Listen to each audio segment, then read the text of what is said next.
Aduh bobo. Wajib. Wewe mwanafunzi, njoo. Na mwalimu. Nasikia wewe na wenzako mna kitu cha kuishauri shule. Mwalimu, tulikuwa na kitu cha kuishauri shule. Ili mambo yaende sawa. Mimi nianze kuishauri au niite na wenzangu? Nenda uwaite wenzako. Niye mnaitwa.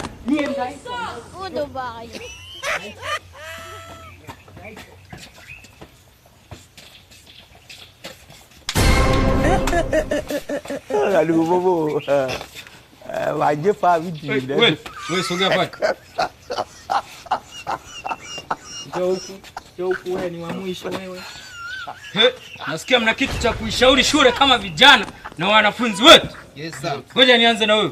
Mimi mwalimu nilikuwa nashauri shule, mtu akikosa shule siku moja, apewe suspension ya miezi 6. Nimekusikia.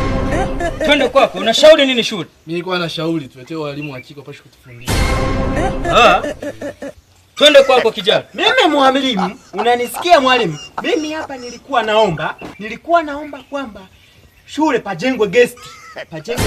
Kwa sababu mwalimu anatupa vishawishi. Anaonekana mapaja. Huko anakuwa anafundisha anaonekana mapaja. Ananipa vishawishi. Kwa mimi mwalimu nilikuwa naomba pajengwe guest shuleni. Na umwambie mwalimu tunataka hilo ombi ndani ya siku 3 tujengwe. Wewe unataka guest shuleni? Mimi mwalimu nilikuwa nataka guest. Na wewe unataka walimu wa kike tu? Ndio kufundisha wewe? Ndio. Ina maana sisi hatufanyi kazi.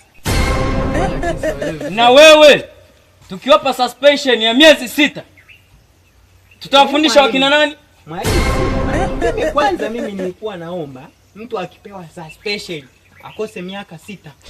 Wewe twendeni ofisini, ongozeni ofisini. Nyote, twende ofisini. Twende ofisini.